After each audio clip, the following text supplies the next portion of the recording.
계로왕이 즉위하다. 음력 455년 9월. 계로왕은 근계루라고도 한다. 이름은 경사이며 비유왕의 맏아들이다. 비유왕이 제위 29년에 돌아가시자 왕위를 이었다. 일식이 일어나다. 음력 468년 10월 1일. 14년 겨울 10월 계유 초하루에 일식이 있었다. 고구려의 남쪽 변경을 공격하다. 음력 469년 8월.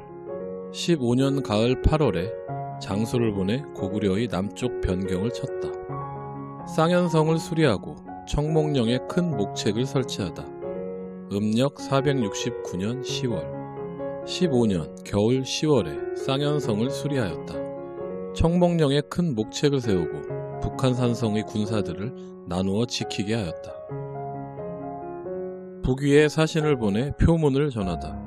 음력 472년. 18년에 위나라에 사신을 보내 조하라고 표문을 올려 다음과 같이 말하였다. 신이 동쪽 끝에 나라를 세웠는데 승량이와 이리가 길을 막으니 비록 대대로 영험한 교화를 받았으나 번국의 예를 받들 수 없었습니다.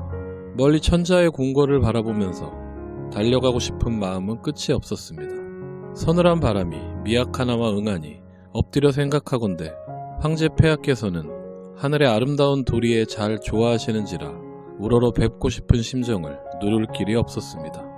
삼가 사사로이 임명한 관군장군, 부마도위, 불사후, 장사, 열애와 용양장군, 대방태수, 사마, 장무 등을 보내어 험한 파도에 배를 띄워 아득한 나루로 가는 길을 찾아 헤매며 목숨을 자연의 운수에 맡겨서 만분의 1의 정성이라도 바치고자 하옵니다.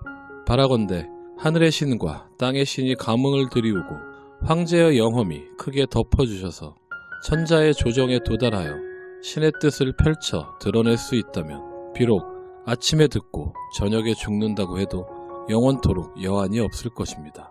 또 다음과 같이 아뢰었다.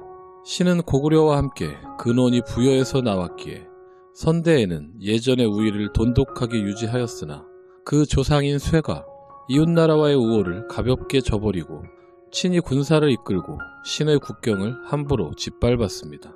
신의 조상인 수가 군사를 정비하여 번개같이 달려가 기회를 타서 재빠르게 공격하니 화살과 돌이 잠시 오가다가 쇠의 머리를 베어 효수하였습니다. 이로부터 감히 남쪽을 넘보지 못하였습니다. 풍씨의 운수가 다하여 남은 무리들이 도망해 오자 추악한 무리들이 점점 번성해져서 마침내 능멸과 핍박을 당하게 되었습니다. 원한을 맺고 병화가 이어진 지 30여 년이 되니 재물이 다하고 힘도 고갈되어 점점 약해지고 위축되었습니다. 만약 천자의 자비와 진정으로 불쌍히 여기는 마음이 멀리까지 예외 없이 미친다면 속히 한 명의 장수를 보내 신의 나라를 구해주십시오. 마땅히 저의 미천한 딸을 보내 후궁을 청소하게 하고 아울러 자제들을 보내어 바깥 외양간에서 말을 기르게 하며 한 척의 땅과 한 명의 백성이라도 감히 스스로 가지지 않겠습니다. 또 다음과 같이 아뢰었다. 지금 여는 죄가 있어 나라가 스스로 으깨어지고 대신과 힘센 귀족들을 사륙하기를 그치지 않아 죄가 차고 악이 쌓였으며 백성들은 무너지고 흩어졌습니다. 이는 멸망시킬 수 있는 적기요 손을 빌려야 할 때입니다. 또 풍씨 일족의 군사와 말들은 새와 짐승이 주인을 따르는 정이 있고 낭랑의 여러 군은 고향을 그리워하는 마음을 품고 있으니 천자의 위험을 한번 일으키신다면 정벌은 있을지언정 전쟁은 없을 것입니다. 신은 비록 명민하지 못하나 뜻을 다하고 힘을 다 바쳐 마땅히 예하의 군대를 이끌고 위풍을 받들어 호응하겠습니다. 또 고구려는 의롭지 못하여 거스르거나 속이는 일은 한 번이 아닙니다. 겉으로는 외효가 번국으로서 낮추어 썼던 말을 본받으면서 속으로는 흉악한 재앙과 저돌적인 소행을 품어 혹은 남쪽으로 유씨와 통하고 북쪽으로는 연연과 맹약하여 서로 입술과 이처럼 의지하면서 폐하의 책략을 능멸하려고 도모하고 있습니다. 옛날 요임금은 대단한 성인이었지만 단수에서 징벌하였고 맹상군은 어진 사람으로 일컬어졌지만 길에서 욕하는 말을 내버려 두지 않았습니다. 졸졸 흐르는 물도 마땅히 빨리 막아야 하는데 지금 만약 취하지 않으면 장차 후회를 남기게 될 것입니다. 지난 경진년 이후에 신이 서쪽 경계인 소속 산북국의 바다 가운데서 시신 10여 구를 발견하고 아울러 의복과 기물, 안장과 굴레를 얻었는데 그것을 살펴보니 고구려의 물건이 아니었습니다. 나중에 들으니 이는 황제의 사신이 신의 나라로 내려오던 중 기다란 뱀이 길을 막아 바다에 빠진 것이라고 합니다. 비록 자세히 알 수는 없으나 마음속 깊이 분노를 품게 됩니다. 옛날 송나라가 신주를 죽이자 초나라 장왕이 맨발로 뛰어나갔고 놓아준 비둘기를 세매가 낚아채자 신릉군은 먹지를 않았습니다. 적을 이겨 이름을 세우는 것은 아름답고 높기가 그지없습니다. 무릇 구구한 변방의 나라들도 오히려 만대의 신의를 사모하는데 하물며 폐하께서는 그 기계가 하늘과 땅의 기운을 모으시고 그 세력은 산과 바다를 기울게 할 만한데 어찌 더벅머리 아이가 천자에게 가는 길에 걸터앉아 가로막게 하십니까? 지금 습득한 안장 하나를 올리니 이로써 사실을 징험하십시오 라고 하였다. 현조는 궁벽지고 먼 곳에서 위험을 무릅쓰고 조공하였다고 생각하여 예우를 더욱 두텁게 하고 사신 소환을 파견하여 백제의 사신과 함께 돌아가게 하면서 조서를 내려 다음과 같이 말하였다. 표문을 받고 별 탈이 없다고 들으니 매우 기쁘. 경이 동쪽 구석 오복 밖에 있으면서도 산과 바닷길을 멀다 하지 않고 위나라의 궁궐에 정성을 바치니 지극한 뜻을 기쁘고 가상히 여겨 마음속에 담아두겠소. 짐은 만세의 위협을 이어받아 천하의 굴림에서 많은 백성들을 다스리고 있어. 지금 온 세상이 깨끗이 하나가 되고 팔방에서 귀의하여 포대기에 아이를 업고 오는 자들이 이루 헤아릴 수 없으며 풍속이 조화로워지고 병사와 군마가 강성해진 것은 모두 열애 등이 직접 듣고 보았소. 경은 고구려와 화목하지 못하여 여러 차례 능멸과 침범을 당했으나 진실로 의에 따르고 인으로서 지킬 수 있다면 원수에 대해 또 무엇을 걱정하겠소. 앞서 보낸 사신은 바다를 건너 황복 밖의 먼 나라를 위무하게 하였는데 이제까지 여러 해가 지나도록 가서 돌아오지 않으니 살았는지 죽었는지 도달했는지 못했는지를 자세히 알 수가 없었소. 경이 보낸 안장은 옛날 타던 것과 비교해보니 중국의 물건이 아니었소. 의심스러운 일을 가지고 반드시 그렇다고 여기는 잘못을 저질러서는 아니 되오. 경략하는 방편과 요지는 별지에 갖추어 놓았소. 또 조서를 내려 다음과 같이 말하였다. 고구려가 강역의 험준함을 믿고 경의 영토를 자주 침범하며 선대 임금의 옛 원한을 갚으려고 백성을 쉬게 하는 커다란 덕을 벌여 전쟁이 여러 해 걸치고 환난이 먼 변경에까지 미치게 되었다는 것을 알고 있어.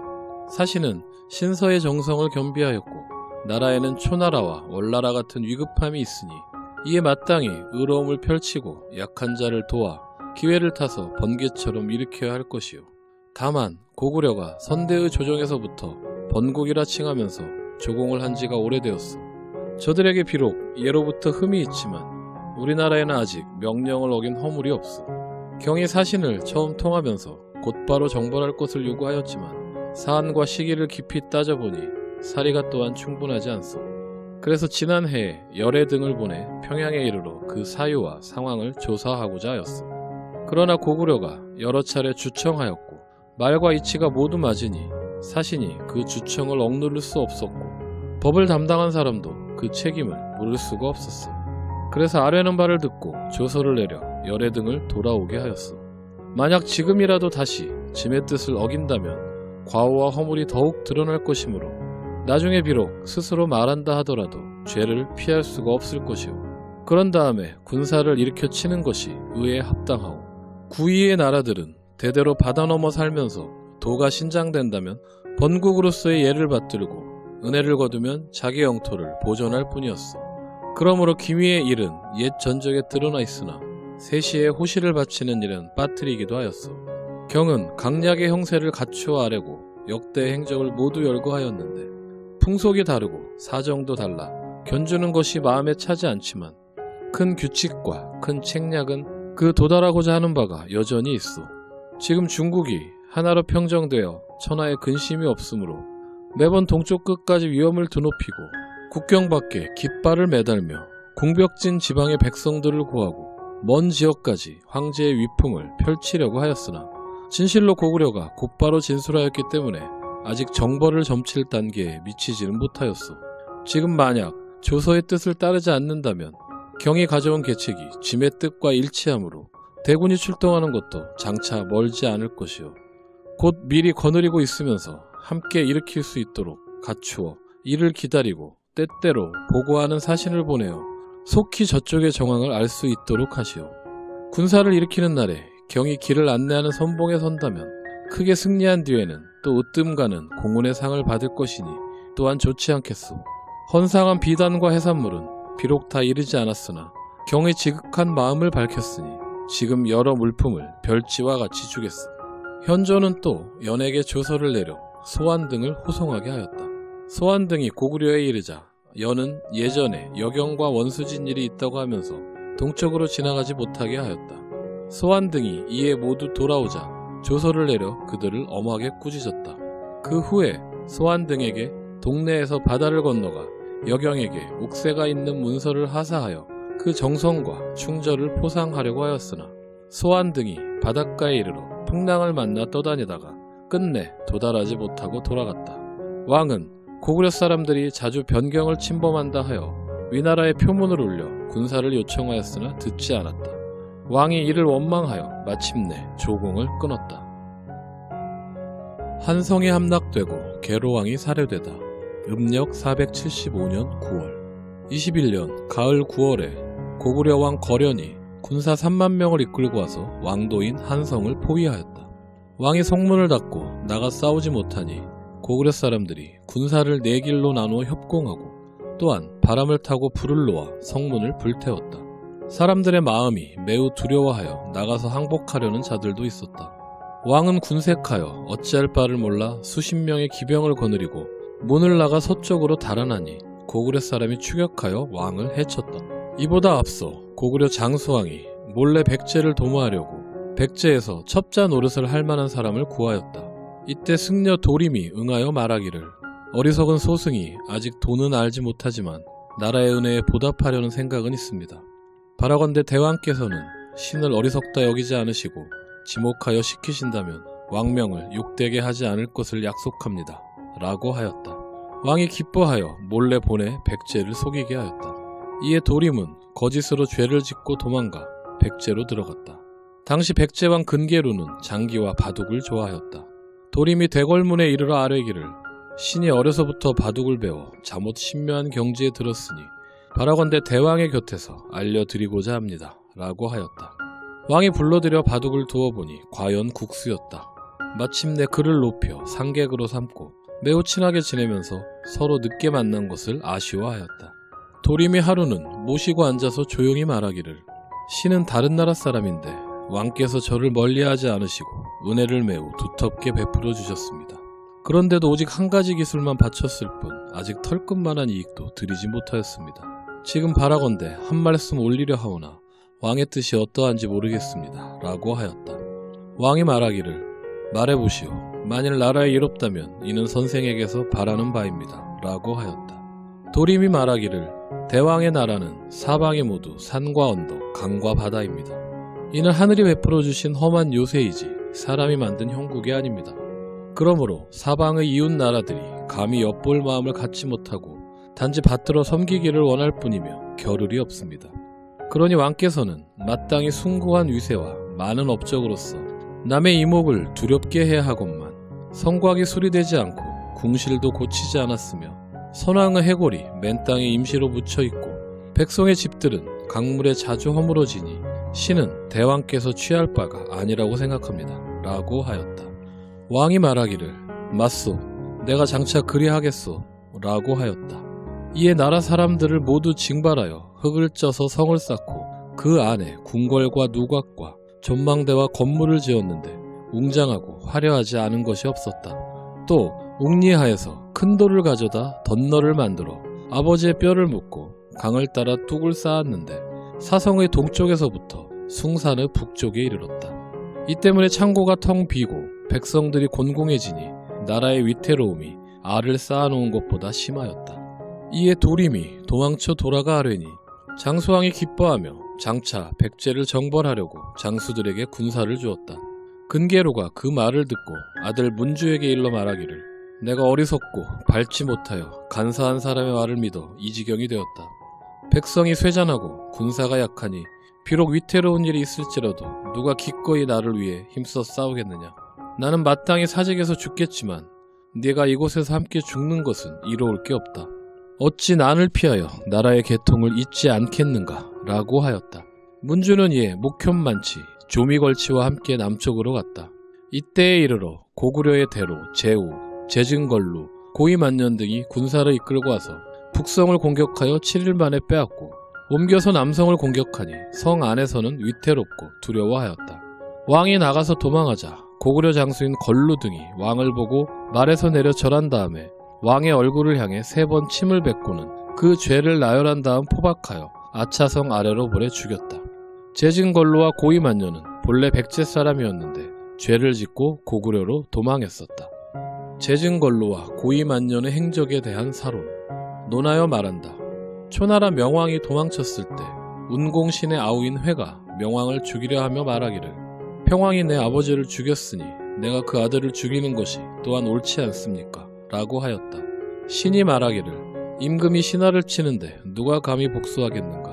임금의 명령은 하늘과 같은 것인데 만약 하늘의 명에 죽었다면 장차 누구에게 복수하겠는가? 라고 하였다. 제증걸루 등은 스스로 죄를 지어 나라에 용납되지 못하였는데도 적병을 인도하여 옛 임금을 포박하고 해쳤으니 그 의롭지 못함이 심하다. 말하기를 그러면 오자서가 영에 들어가서 시신을 채찍질한 일은 어떠한가? 라고 하였다. 말하기를 양자 법원에서 이를 평하여 이는 덕으로 한 일이 아니다 라고 하였는데 이른바 덕이란 어짐과 의로움일 뿐이니 자서의 사나움은 운공의 어짐만 갖지 못하다 라고 하였다. 이를 가지고 논한다면 걸루 등이 의롭지 못하다는 것은 명백하다.